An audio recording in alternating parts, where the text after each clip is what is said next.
Well, now that the spark wino is done and the engine is running good, my attention turns to this. I acquired this pump before I started making YouTube videos, so you didn't get to see me restore this, but it was your typical quote unquote barn fresh type of thing. When I got it, I found it at a show, and oh, you know, it looks rough on the outside, but it still works great. And, you know, I think I might have paid maybe 65 bucks, 70 bucks, something like that. Well, the wheel, the pulley still turned, but that was all it did. It was the tank on the top, I probably took 5 pounds of rust out of it. Same with that the intake stack there. Huge amounts of rust. None of the valves worked.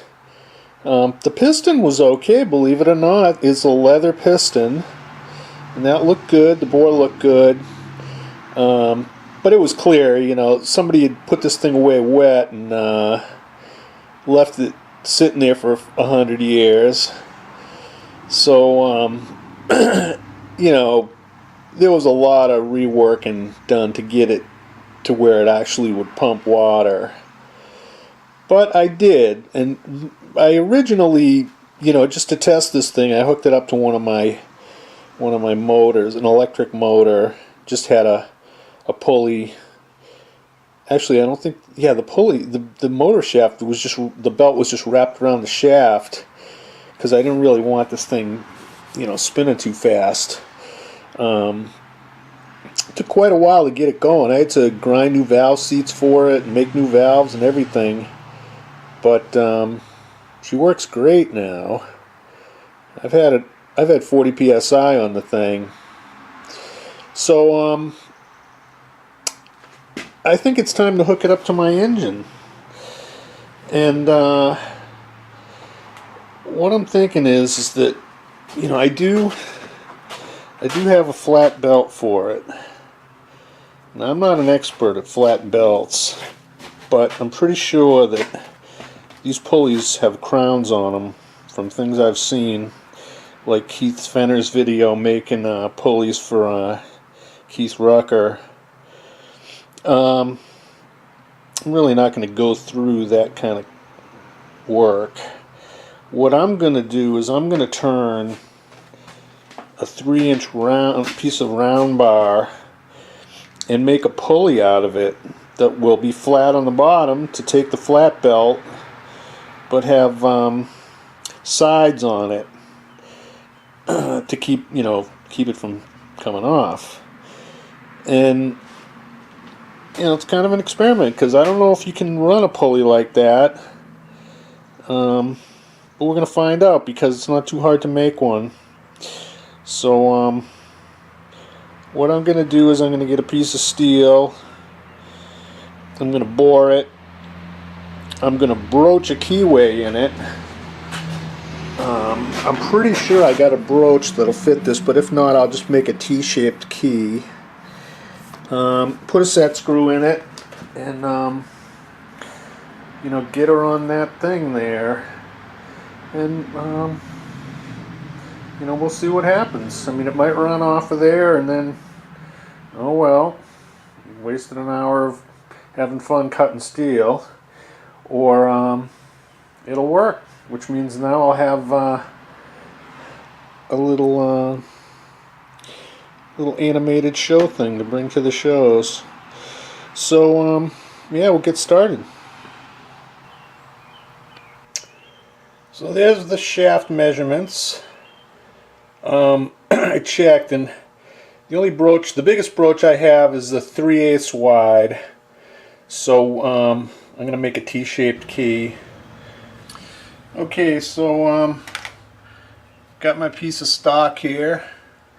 I'm going to set it up in the lathe, and I'm going to turn the outside of it first before we bore it. So stick some parallels in there.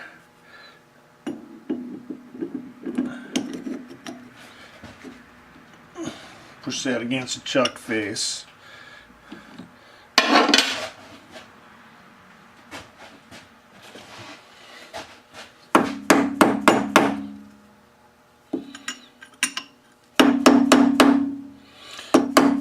Okay.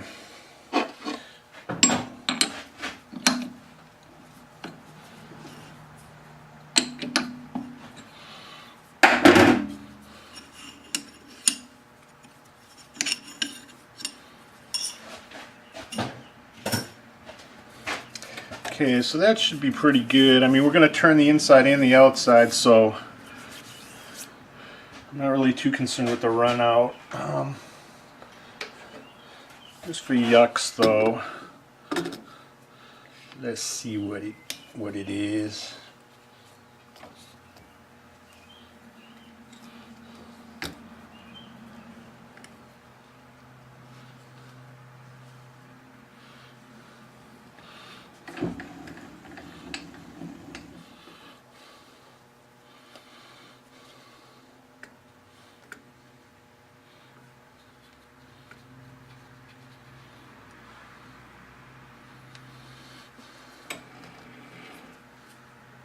Yep. Can't do it with that loose.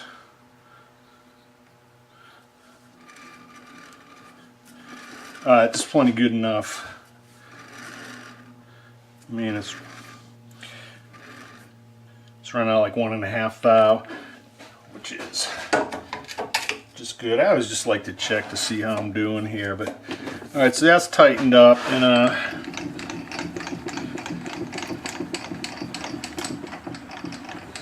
we will, I think that's, it's a threaded hole, but the center ought to go in it.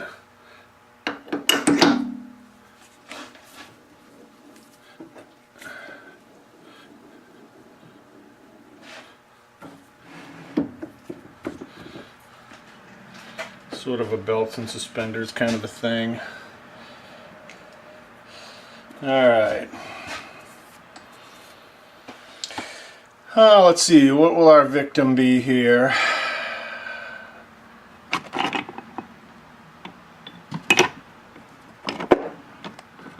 kind of got a little mess going up here because I moved all my tool bits over so I could fit the camera up on the shelf.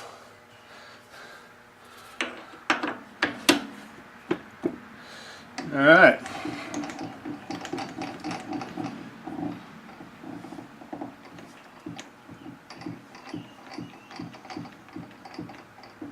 What the heck is that noise?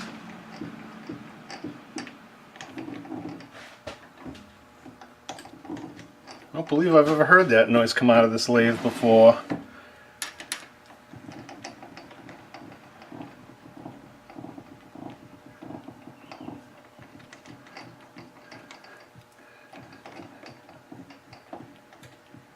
Nothing feels loose, huh?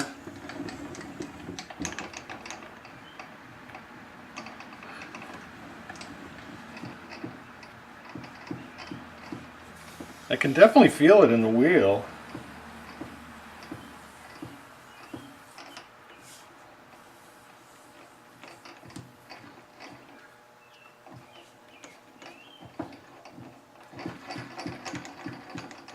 Well, that's weird. Alright, and I'm going to have to investigate this. Let me get out my Chinese Allen wrenches here and start looking at this. I've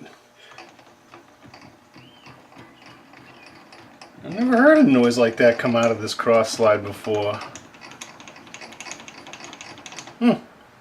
Alright, stand by. Alright, so I did find it. See if I can show you what's making this noise?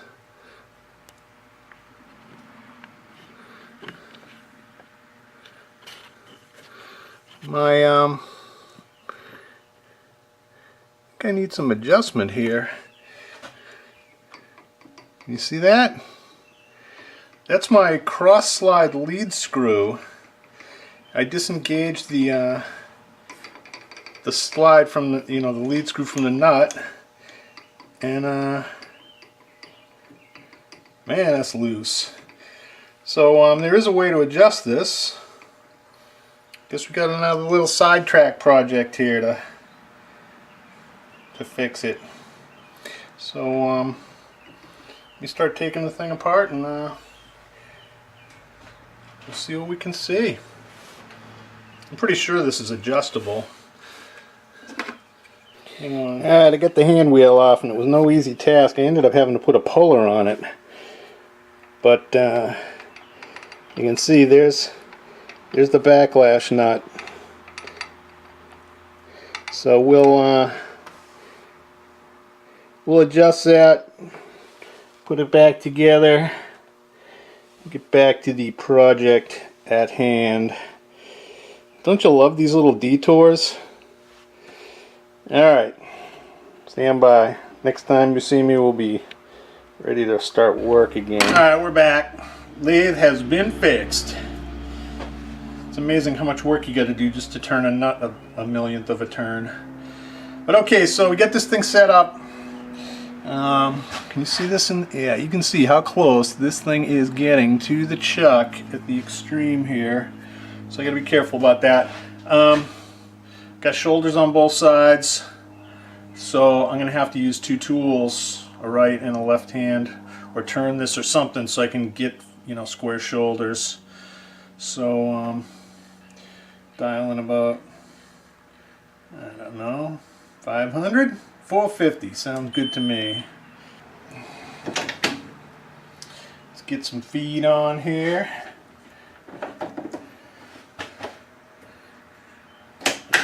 Try that.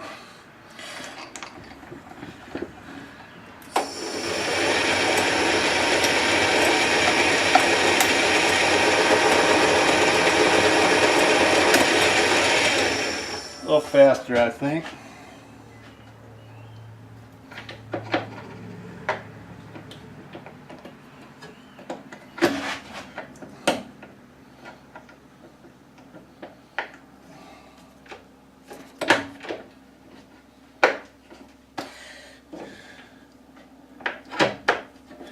Alright, let's try that.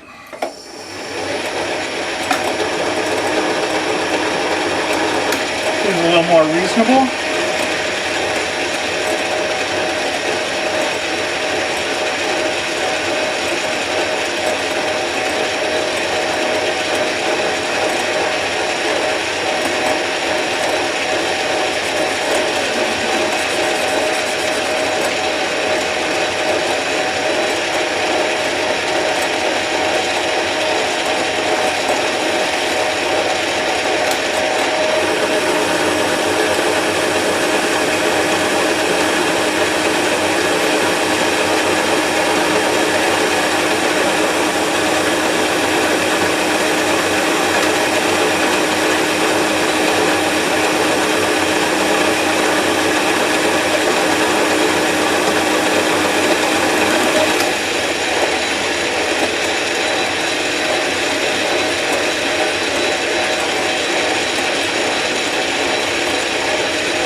Thought I had a chip breaker.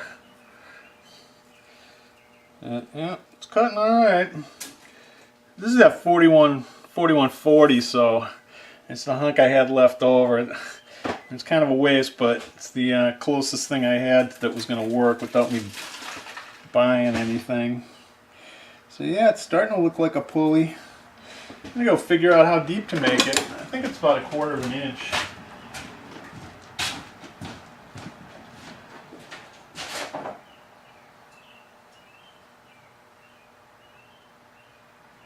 Eighth of an inch, 125 thou. I think we're at about 40 thou right now.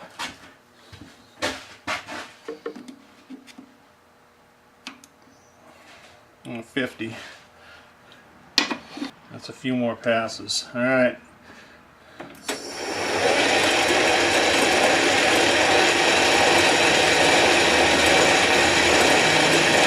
Try a little juice just to see how that works.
Alright, that's 125.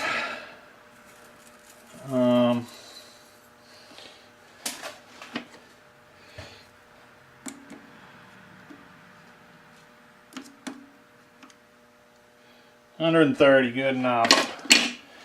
Okay, time to start doing the edges.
Okay, we'll do the other side.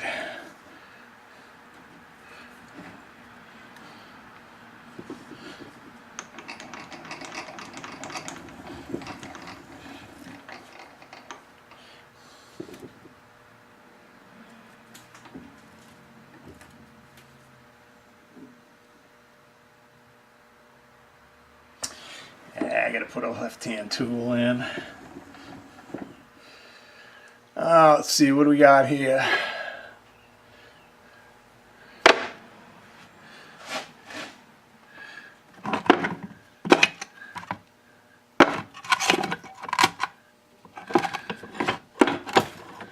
Oh, no, I got nothing loaded up.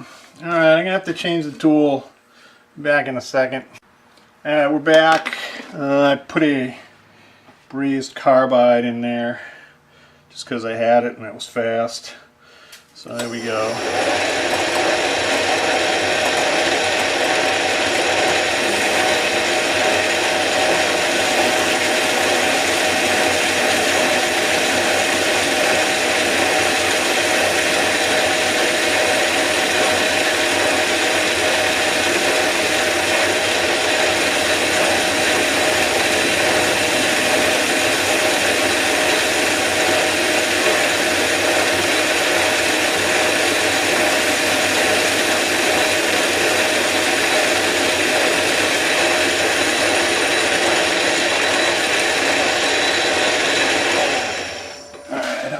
That thing.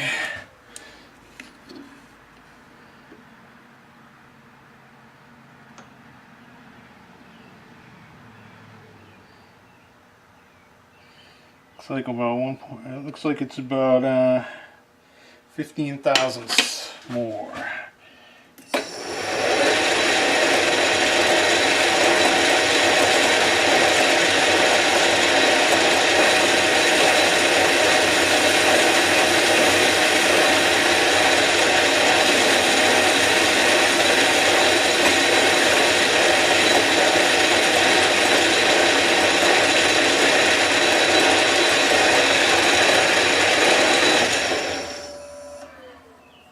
Alright, that feels pretty good.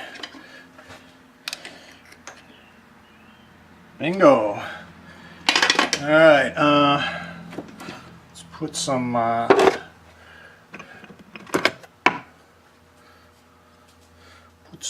chamfers on this thing.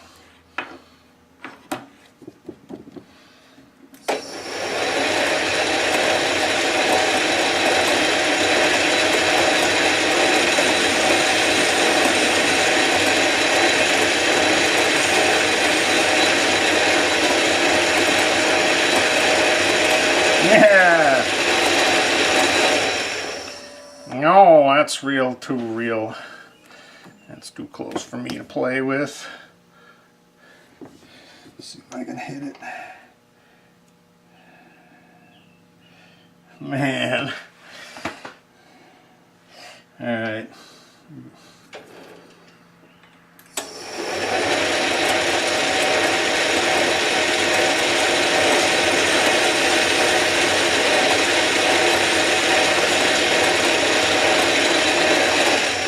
That was danger close. Danger close, but I haven't crashed this lathe yet, and I don't intend to start now. Okay.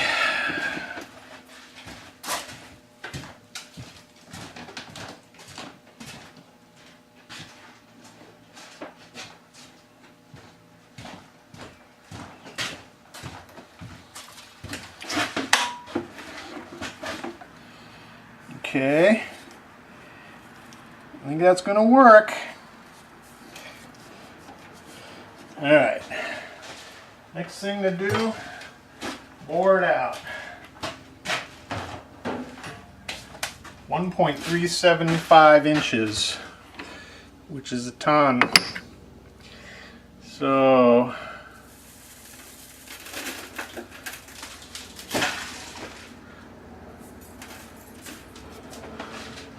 get ready here. What do we want to use? We want to use our, well, we'll start off with the chuck,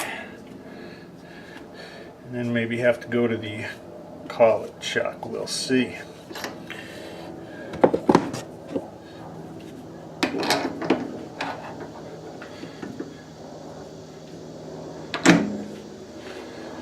All right. Let us get, oh, you know something? Why am I even doing this? I don't need no stinking chuck.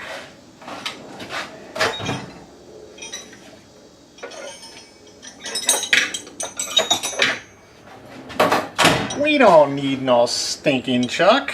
We got Morse taper drills.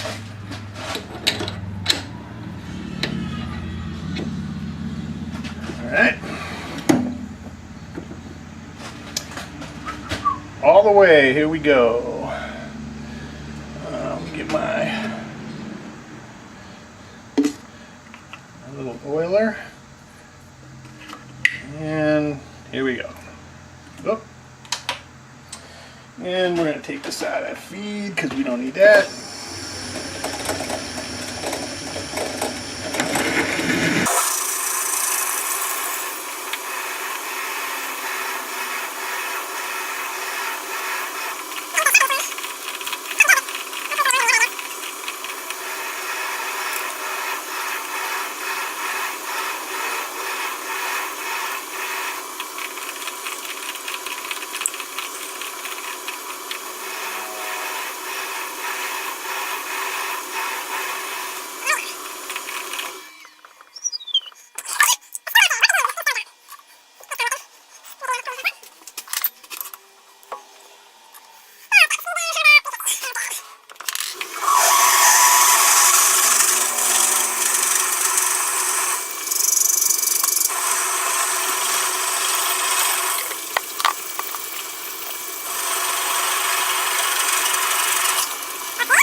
Oh, she looks like she's getting hot now.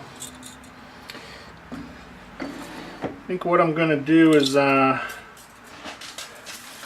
get this out to 1 1/4 with drills. That's the biggest drill I got. And then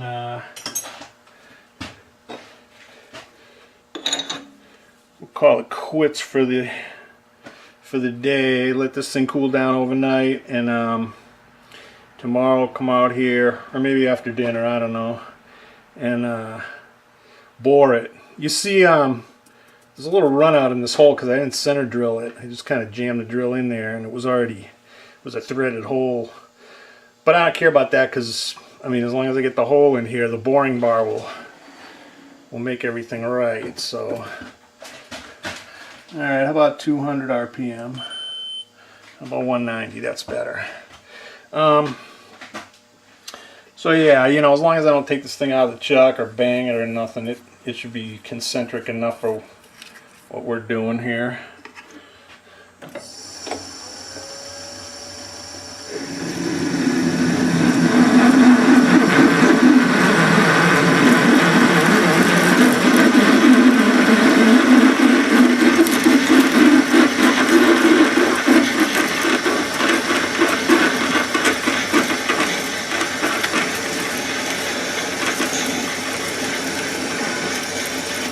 You know something? I think the suck pump needs to get turned on.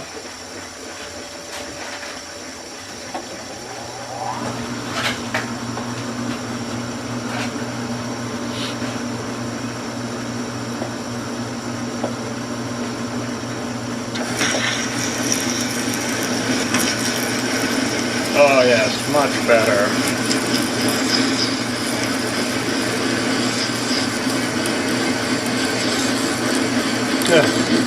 My neighbors are going to think the place is on fire with all the smoke coming out of the end of this thing.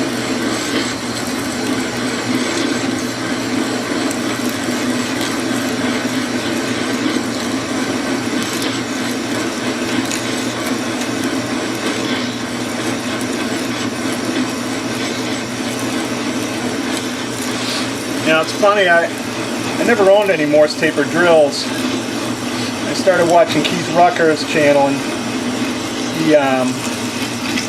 he was collecting them. And I kind of filed that away, and I went to this sale, and I guess you could consider it an estate sale. And the guy had a ton of these Morse taper drills, so I got them for like nothing. And man, I'll tell you, I'm really starting to love these things. Okay, so see the end of that drill bit? Something magnetized it. Well, let me show you how we're going to take care of that.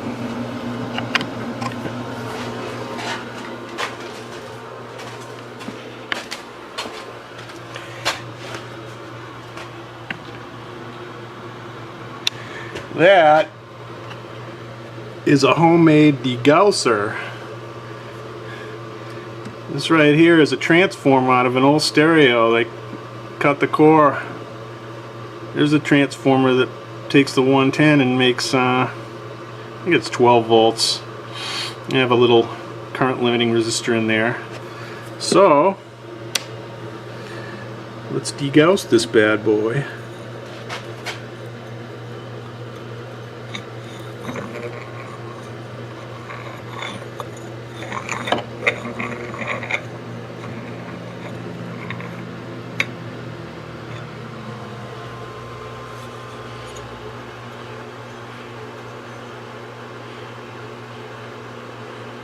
No more chips.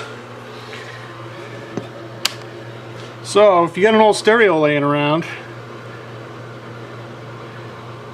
you might want to turn it into a degausser. Because I'll tell you, there's nothing worse than having magnetized tool bits. So, alright, let's see. Now we got to go to a different kind of holding method here, because that's the biggest Morse taper drill I have. So, we're going to go right to the big boys here. We got some big ones. So this one is 1 inch. I'm going to go to the keyless chuck for that.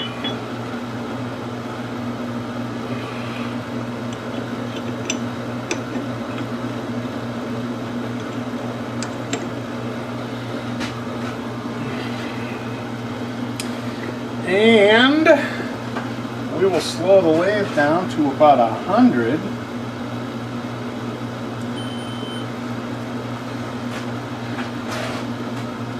Make sure nothing's gonna hit here.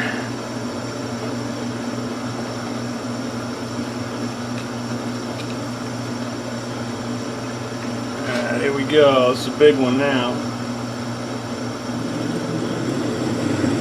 Come on, baby!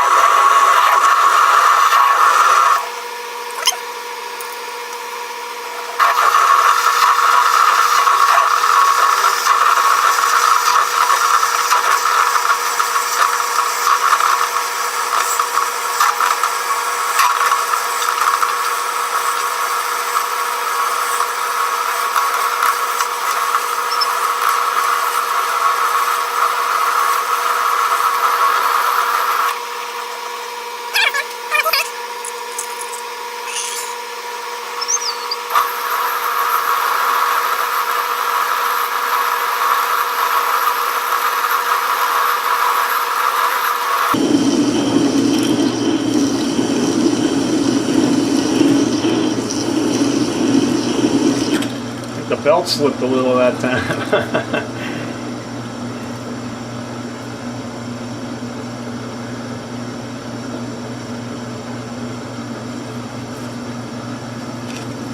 Saw it slow down. It was either that or the motor was, or the VFD was going into some kind of current limit. I haven't been watching the current, but this is a heavy cut for my lathe. I mean, I really should put this thing in back gear. But I think if I go slow enough, it'll be okay.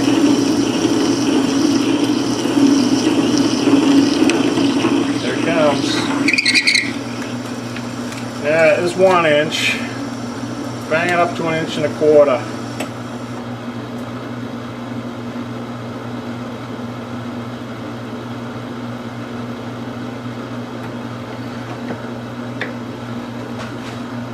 Ugh. That chuck is tight. Yeah, there's no lie about that self-tightening action, because that was tight there.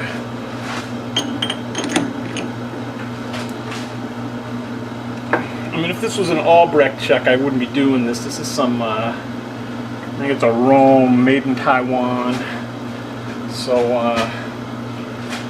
it's not like a $300 chuck or anything.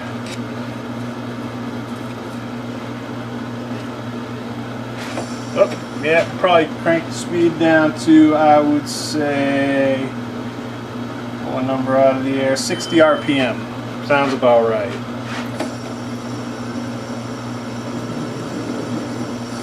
Yeehaw!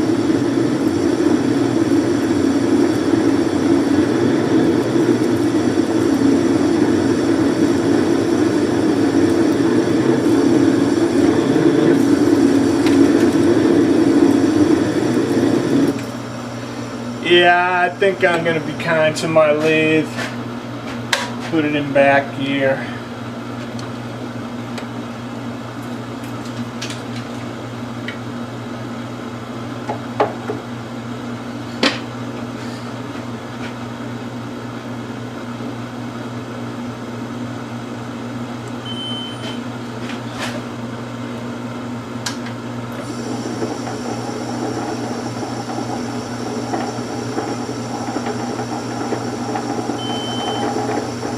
Alright, here we go again.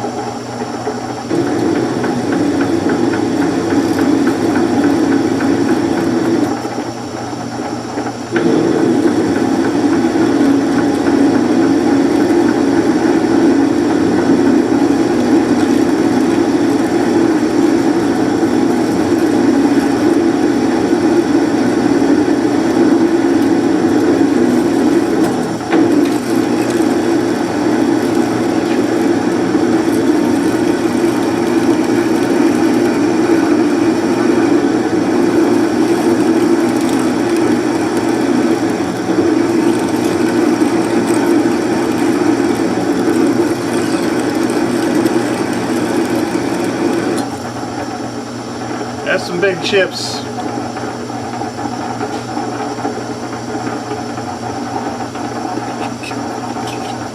You know, since I got the VFD, I think this is about the first time I've ever put this thing in back gear.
Put some more juice on.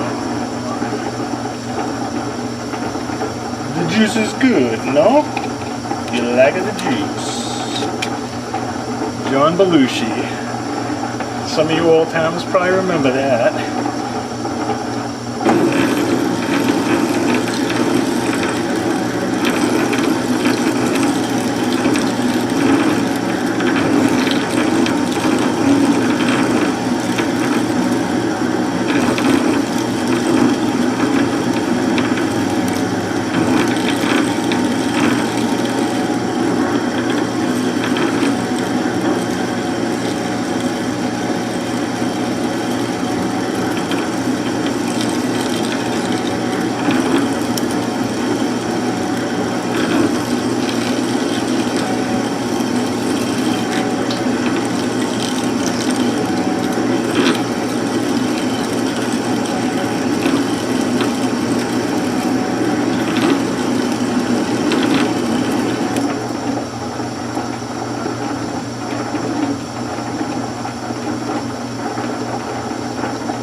There's 1 1/4.